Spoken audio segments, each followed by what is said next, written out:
Сельскохозяйственные ярмарки традиционно прошли на десятках площадках в Казани в эту субботу. Ярмарки – это возможность для наших фермеров не только реализовывать продукцию, но и на других посмотреть и себя показать. Без таких специализированных ярмарок это не всегда удается. Хотя, казалось бы, только в Казани несколько крупных рынков, десятки мелких. Хочешь – приходи, занимай место, торгуй. Но на деле не все так просто. Часть столичных базаров, которые изначально задумывались как продовольственные, давно перестали ими быть и превратились в банальные вещевые толкучки, а то и вовсе перестали существовать.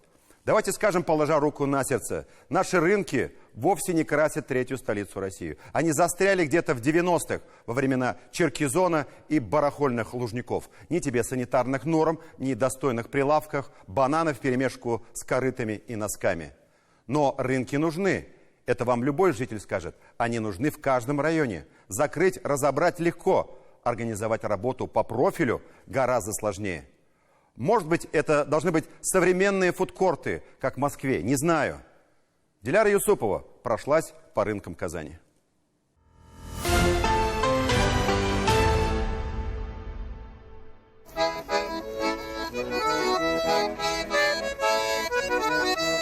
Рыба, овощи, мясо от производителей. Возможность купить свежее для покупателей и шанс продать все сразу прямо с поля. Традиционные субботние ярмарки, традиционные площадки для них, которые не меняются из года в год. Но у московского рынка пусто. Уже несколько лет здесь нет места ярмаркам. В прошлом сезоне прошла, что называется, для галочки. Ярмарка разлеглась на пороге рынка. Внутрь фермеров не пустили. В июне текущего года произошла смена собственника земли, вот данной территории московского рынка, которым запланирована текущая реконструкция площадки. И, соответственно, в этой связи пока нет возможности организовывать те же самые сельскохозяйственные ярмарки. Как только такая возможность появится, само собой будем возвращаться туда. Московскому рынку предстоит огромная работа, проект пока держится в секрете. Не так давно рынок перешел в собственность предпринимателей из Москвы. До этого, словно неприкаянный, ходил по рукам и приносил убытки. Новым владельцам досталось то, что досталось. Потрепанный после локдауна, где-то затхлый и линялый, где-то полупустой.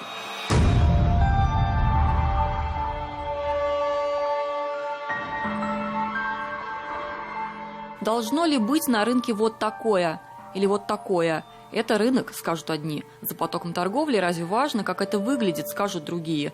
Не бросается в глаза. И вот от этого сначала появились самодельные витрины, потом выросли продукты у рельсов. Люди привыкли, но является ли привычка нормой? Это уже внутри продуктового павильона. Здесь все более прилично. Мест, кстати, полно, а вот татарстанских фермеров почти нет. В основном перекупщики. Нашим просто некогда. Им некогда продавать. Пожалуйста, торгуй. Везде же есть места. Места есть везде. На центральном рынке все неплохо. Зоны разделены на вещевой и продуктовый. Сбоку возможность привезти свое с родной земли и продать сразу же. Аренда посуточная. Вот здесь есть фермеры из районов Татарстана и из соседних республик. Сколько вот вам удается заработать? Зависит от дня, зависит от погоды, зависит от места. Все зависит. Очень много факторов. Вы всегда здесь стоите? Нет. Что попадется, да? Да, что попадется, где сможем стать. Рынки нужны им как воздух, говорят предприниматели. Для некоторых это чуть ли не единственная возможность реализовываться. Отношения с торговыми сетями складываются тяжело.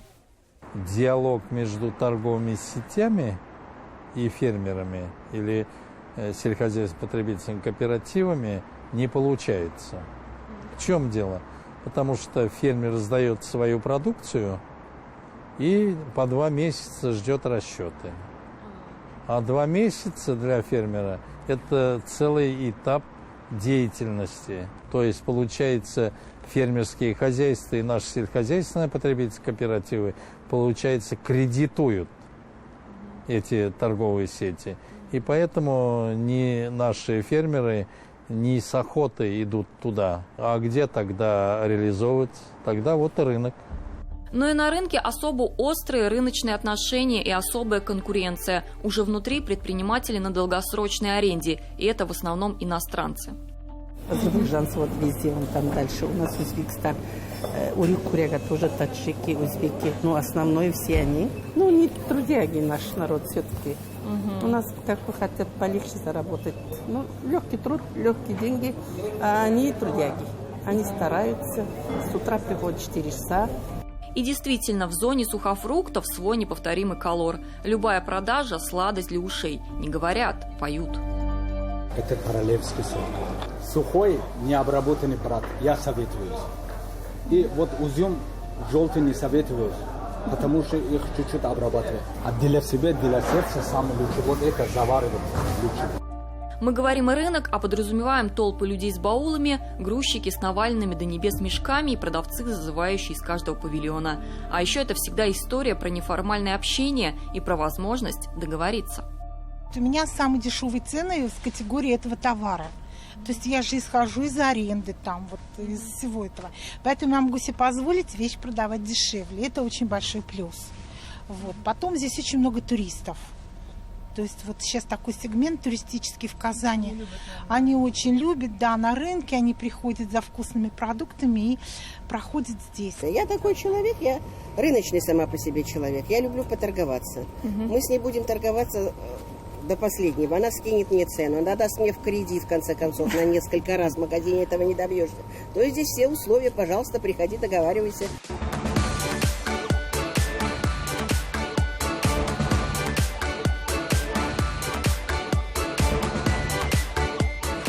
Чем приятен рынок, да? Тем, что все можно попробовать. То есть ты пока прошелся по рынку, ты уже наелся. Сами выбирают, что им надо продукт. Там хочешь яблоки, хочешь это, мясо посмотрят. Все, рыбы, там, все это смотрят и выбирают. Каждые выходные сотни людей приходят на развалы, чтобы обрести что-то ценное и неповторимое. Традиция, народная культура, если хотите. Но есть ли культура внутри самого рынка? У нас проходят обработки еженедельно от всяких паразитов и тому прочего. Мы к этому относимся очень трепетно, потому что для нас важно, чтобы посетителям было комфортно находиться в наших помещениях. И также и предприниматели, чтобы у них тоже были комфортные условия. Рынок по улице Адарадского. Торговцы вдоль дороги, свальные коробки и самодельные павильоны на отростке земли. А в самом центре, где когда-то красовалась основная торговая площадь, теперь покупатели манят огни большого супермаркета. Бесконечный поток машин. И вот тут практически прямо на проезжей части начинается рынок. Вот тебе, пожалуйста, вот дорога, вот фрукты, овощи. Едем дальше, посмотрим, что происходит внутри. Рынок по проспекту Победы уже совсем не тот. Уличную торговлю заменили киоски, а основной рынок – это вот этот, вещевой. Тут и свальные доски, и еда за прилавком. На улице все беднее. Когда заканчивается вереница узбекских персиков, начинается наш отечественный чеснок и грибы. Это никакие не фермеры, это так, огородники. Что вырастили, то принесли. Зато свое, натуральное. Гоняет. И деньги приносят еще. Деньги даешь, не гонят.